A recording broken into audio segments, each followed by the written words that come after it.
ጤና ይስጥልን የተከበራችሁ የዜና ቤት ሚዲያ ቤተሰቦች እንደምን አላችሁ? አሁን የደረሱን አጫጭርና ሰበር መረጃዎች ለእናንተ አዘጋጅተን ቀርበናል። ሁልጊዜም ትክክለኛና ሚዛናዊ መረጃዎች ፈጥነው እንዲደርሷችሁ የዩቲዩብ ቻናላችንን ሰብስክራይብ በማድረግና የደወል ምልክቷን በመጫን የቻናላችን ቤተሰብ እንድትሆኑ በአክብሮት እንጠይቃለን።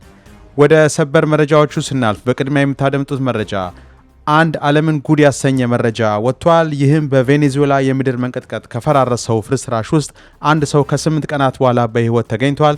ይህን በተመለከተ የምታደምጡት መረጃ ይኖረናል። ወደ ሌላኛው መረጃችን ስናልፍ ሩሲያ በዩክሬን መዲና ኪየቭ ላይ እጅግ ግዙፍ የተባለ የአየር ጥቃት ሰንዝራ ከተማዋን ስታነዳ ታድራለች። ፕሬዚዳንት ዘለንስኪም ጉዟቸውን አቋርጠው በመመለስ ጠንካራ አጸፋዊ እርምጃ እንደሚወስዱ ዝተዋል። ይህንንም በተመለከተ ሌላ ዝርዝር ያለ መረጃ ይኖረናል። እስከ መጨረሻው አብራችሁን ቆዩ። እነዚህና ሌሎች አጫጭር ሰበር መረጃዎችን ታደምጣላችሁ። አሁን ወደ መጀመሪያው መረጃችን እናልፍ።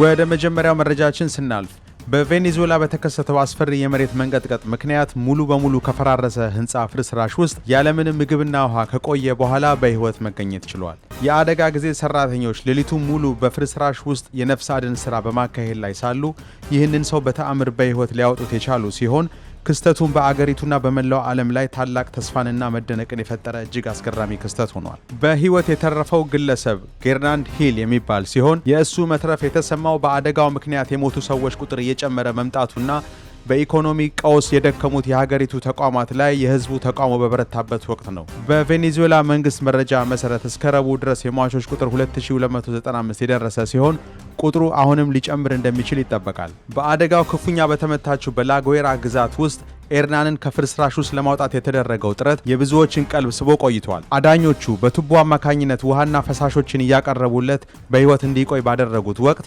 የተለያዩ የዓለም አቀፍ ጋዜጠኞች የኤልሳልቫዶር ፕሬዝዳንትን ጨምሮ ሂደቱን በኤክስ ገጻቸው ላይ በቀጥታ ይከታተሉ ነበር። የነፍስ አድን ስራውን የመራው የቺሊ የነፍስ አድን ቡድን ሲሆን ከ70 ሰዓታት ከባድ ስራ በኋላ ኤርናንን ለማውጣት መቻሉን አስታውቋል። ቡድኑ ሰኞ ጠዋት ላይ የራዳርና የድምፅ መመርመሪያ መሳሪያዎችን በመጠቀም ከእርሱ ጋር ግንኙነት መፍጠር ችሏል። ከ12 ሰዓት በኋላ ደግሞ በልዩ ካሜራ አማካኝነት በህንፃ ሁለተኛ ምድር ቤት ወለል ስር ተቀብሮ መገኘቱን አረጋግጧል።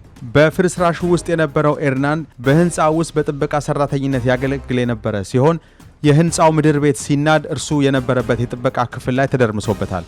አዳኞቹ የአሜሪካን፣ የሜክሲኮ፣ የኤልሳልቫዶርና የፖርቱጋል የነፍስ አድን ቡድኖችን በማስተባበር በጋራ ሰርተዋል። የሎስ አንጀለስ የእሳት አደጋ መከላከያ ቡድን መሪ የሆኑት ትሬይ ኤስፒ እንደገለጹት በፍርስራሾቹ ብዛት ምክንያት ስራው እጅግ በጣም አደገኛ እንደነበር አስታውቀዋል። አንድ የተሳሳተ እንቅስቃሴ ከተደረገ ወይንም አንድ ድንጋይ በተሳሳተ መንገድ ከተነሳ ፍርስራሹ ሙሉ በሙሉ ተደርምሶ ሊገላው ይችል ነበር።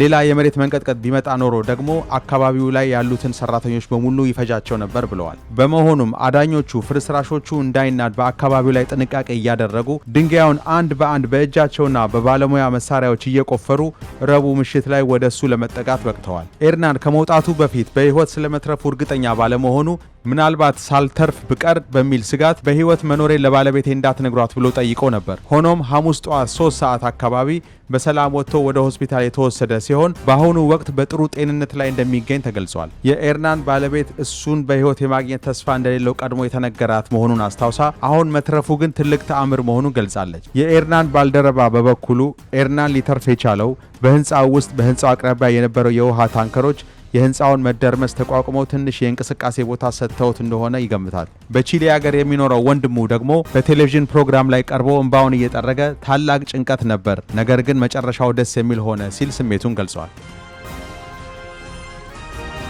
ወደ ሌላኛው መረጃችን ስናቀና በሩሲያና በጎረቤቷ ዩክሬን መካከል ለረጅም ጊዜ እየተካሄደ ባለው አሰቃቂ ጦርነት ውስጥ እስካሁን ከተመዘገቡ እጅግ አስፈሪና ግዙፍ የአየር ላይ ጥቃቶች አንዱ በዩክሬን ዋና ከተማ ኪየቭ ላይ ተፈጽሟል። ይህ ታላቅ ስጋትና ድንጋጤ የፈጠረው ክስተት ከመጀመሩ በፊት የዩክሬኑ ፕሬዝዳንት ቭላዲሚር ዘለንስኪ በአየርላንድ መዲና ደብሊን የሥራ ጉብኝት ላይ ነበሩ። ነገር ግን የሩሲያ ጦር በኪየቭ ላይ ታሪካዊ የተባለ የሰማይ ላይ ወረራ ለመክፈት መዘጋጀቱን የሚጠቁሙ እጅግ አሳሳቢ የስለላ መረጃ በድንገት መድረሱ ፕሬዝዳንቱ ጉዟቸውን በአስቸኳይ አቋርጠው ወደ ሀገራቸው እንዲመለሱ አድርጓቸዋል። ፕሬዝዳንት ዜሌንስኪ ወደ ሀገራቸው እንደተመለሱ መረጃው ሆኖ በማደሩ ሩሲያ በኪየቭ መኖሪያ መንደሮች ላይ ያነጣጠረ ለ11 ሰዓት ያህል የዘለቀ መጠነ ሰፊ የአየር ጥቃት በሌሊት ሰነዘረች። በጥቃቱ በአጠቃላይ 570 የጦር መሳሪያዎች ጥቅም ላይ የዋሉ ሲሆን ከነዚህም ውስጥ 500 የሚጠጉት ሰው አልባ ተዋጊ አውሮፕላኖች ወይም ድሮኖች ናቸው። ከዚህም ሌላ እጅግ ፈጣን የሆኑ 24 ባሊስቲክ ሚሳይሎች፣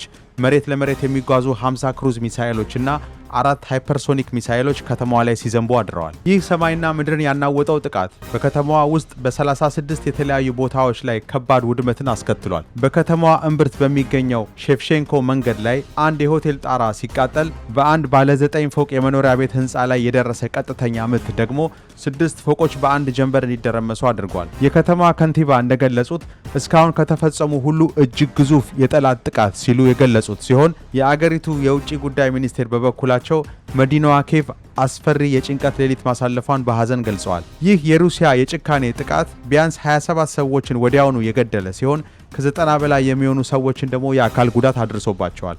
የኪየቭ ወታደራዊ መሪ ቲሙር ታቺንኮ እንደገለጹት የአደጋ ጊዜ ሰራተኞች ሌሊቱን ሙሉ በፍርስራሽ ውስጥ የተቀበሩ ሰዎችን ለማዳን ሲረባረቡ ማደራቸውን ገልጸዋል። በጥቃቱ ወቅት የከተማዋ ባለስልጣናት የአደጋ ጊዜ ማስጠንቀቂያ ድምጽ ያሰሙ ሲሆን ከ50 ሺህ በላይ የሚሆኑ ነዋሪዎች ሕይወታቸውን ለማዳን ኪየቭ ሜትሮ ወደ ተባለው የምድር ስር ባቡር ጣቢያ በመግባት ተጠልለዋል። በተጨማሪም ጥቃቱ በኪየቭ ላይ ብቻ ሳይወሰን በሌሎች 6 ከተሞች ላይ የተደረገ ሲሆን በክልሎቹ ላይ ባሉ የሲቪል መሰረተ ልማት ላይ ጉዳት ደርሷል።